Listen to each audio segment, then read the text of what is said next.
आते हो स्टेट की और सेंट्रल लेवल पर यानी केंद्र की, इन दो लेवल्स पर वैकेंसी आती है। स्टेट में अपनी वैकेंसी होती है हर स्टेट की, जैसे स्टेट में पुलिस की वैकेंसी आएंगी, स्टेट में टीचर्स की वैकेंसी आएंगी।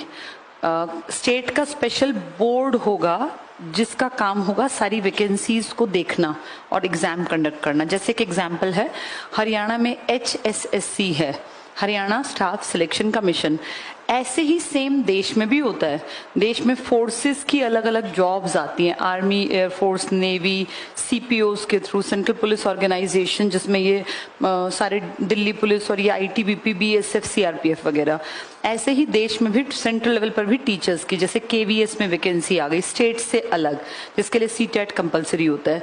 इसके अलावा SSC नेशनल लेवल पे जो काम करता है, स्टाफ सिलेक्शन कमीशन, 3 लेवल की वैकेंसी इसमें आती हैं। एक 10th पास बच्चों के लिए MTS मल्टीटास्किंग, एक 12th पास के लिए CHSL combined higher secondary level, 12वीं पास कर ली ये भर सकते हो।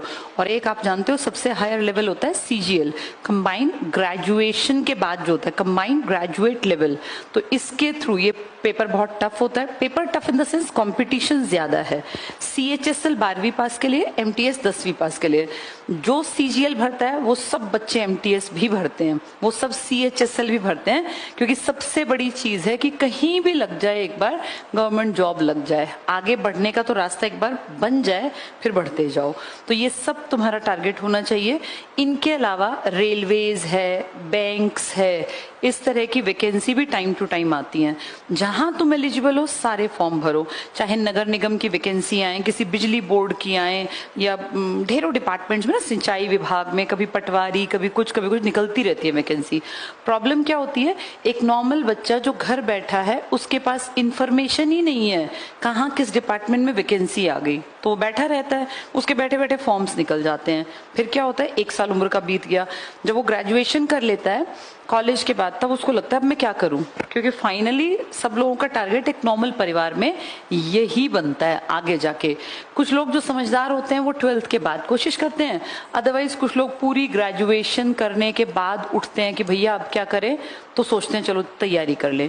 जितनी लेट जागोगे उतना नुकसान है, सीधी बात है बेटा, जितनी जल्दी जागोगे उतना फायदा। मैं अपना एग्जाम्पल देती हूँ। 12th के बाद मेरा टारगेट था जल्दी से जॉब मिले, तो हम 4 बहनें थी, मेरे फादर गवर्नमेंट जॉब में थे। इस मामले में मैं थोड़ी लकी थी कि उनकी नौकरी सरकारी थी, तो उसमें क्या होता है आप टेंशन में नहीं रहते, आपको इतना पता है परिवार आराम से पल जाएगा। तो हम लोग अच्छे ठीक ठाक स्कूलों में पढ़ गए। 12th के बाद ही टारगेट था जल्दी से नौकरी मिले। 12th के बाद सीधे diet district institute of education and training Delhi में एडमिशन लिया। 2 साल का डिप्लोमा था। जब मेरी उम्र 20 साल प्लस थी तब मैंने सरकार से पहली सैलरी ली थी। 20 साल प्लस, तुम में से बहुत सारे लोग बैठे होंगे, मैं 21 साल की हुई नहीं थी जब मुझे सरकार से पहली सैलरी मिली।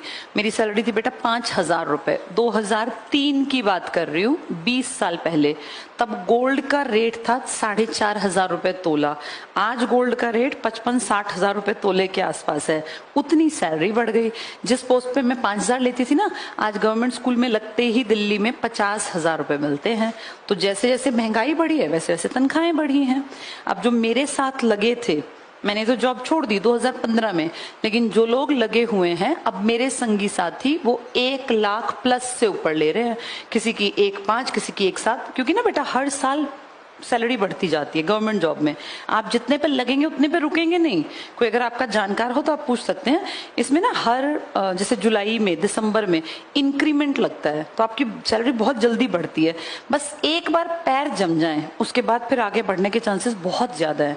पर दिक्कत यह है कि कंपटीशन इतना ज्यादा है, हर बच्चा कॉन्शियस है। 12वीं करते बहुत सारे लोग सोचते हैं मुझे नौकरी करनी चाहिए। इंफॉर्मेशन जिसको पता है टाइम पे, जैसे अब ना बहुत बड़े लेवल पे बेटा बहुत सालों बाद दिल्ली पुलिस के फॉर्म्स आ रहे हैं। अभी कल परसों पता चला हो तुम्हें चंडीगढ़ पुलिस का रिजल्ट आया, चला पता? तो जिन्होंने भरा था, जिनका हो गया, अब बस 1-2 स्टेज पे पास करके जो टॉपर्स में ले जाएंगे बाजी। ऐसे ही हरियाणा पुलिस की अभी ज्वाइनिंग हुई है, अभी 2-3 दिन से प्रोसेस चल रहा है, जिसके ऊपर वो बीच में गड़बड़ लगी हुई थी। तो हरियाणा पुलिस में वैकेंसी आ रही है 5,000+। ऐसे ही दिल्ली पुलिस में 5-6 हजार के आसपास कह रहे थे वैकेंसी आ रही है। ये गोल्डन चांस होता है बेटा, ये बार बार नहीं मिलता। जो घर बैठा है बैठा रह गया, आधों को तो पता ही नहीं चलेगा। फॉर्म निकलेंगे सितंबर में ये, और ये बंद हो जाएंगे। जैसे ही पता चले और तुम्हारी एज क्राइटेरिया तुम पूरा करते हो, फिजिकली तुम फिट हो, तो फिर तुम अपने फॉर्म जरूर भर देना। टाइम टू टाइम अलग अलग वैकेंसी आती है, हमेशा सारी एक साथ नहीं आती। अभी जैसे पीछे CHSL की निकली हुई थी 2-3 महीने पहले, भरा है तुम में से किसी ने फॉर्म? नहीं भरा। पीछे टेस्ट भी चल रहे थे। अब देखो तुम इस साल, तुमने ये पूरा साल मेरे ख्याल फॉर्म नहीं भरे होंगे।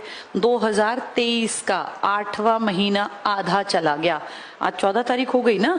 तुमने 8 महीने, 8.5 महीने गवा दिए अगर तुमने कोई फॉर्म नहीं भरा, जबकि तुम सब 12वीं पास हो। तो इस चीज के लिए इन्फॉर्मेशन होनी चाहिए। तुम अगर यहाँ जून में आते तो हम तुम्हें बताते कि CHSL के, MTS के फॉर्म्स निकले हुए हैं, इनको भर दो। लेकिन अब तो वो डेट जा चुकी, वो तो जून लास्ट में था। इसीलिए बेटा कोचिंग्स और बाहर निकलना घर से, ये इसलिए जरूरी है। आप घर बैठे रहोगे ना, कुएं का मेंढक होता है, उसको पता क्या लगता है कि संसार मतलब ये कुआं ही है। ऐसा नहीं होता। जब तक बच्चा घर बैठा रहेगा उसको पता ही नहीं दुनिया में क्या हो रहा है। दुनिया बहुत तेज भाग रही है, दुनिया बहुत तेज चल रही है। उसके साथ अगर अपनी स्पीड रखनी है तो बाहर निकलो, जानो, समझो दुनिया देश कैसे बदल रहा है, क्या चीज निकल रही है, कौन से फॉर्म हम भर सकते हैं। ये पुलिस के फॉर्म हर साल नहीं आते, इस साल बड़े लेवल पर आएंगे। अभी हरियाणा पुलिस की कल परसों अखबार अगर तुमने देखा हो तो ज्वाइनिंग्स हुई हैं, जो वो पीछे आधी लिस्ट रहती थी। अब नई वैकेंसी आ गई है पाइपलाइन में, ये अगले महीने छप जाएंगी। घर बैठे रहोगे तो तुम्हारे हाथ से ये भी चली जाएंगी, आधों को फॉर्म ही नहीं पता चलेगा। बाहर निकलो, जानो, पढ़ो, जो एलिजिबिलिटी है उसको पूरा करो, फॉर्म भरो अपनी, और पेपर की तैयारी करके निकलो। जो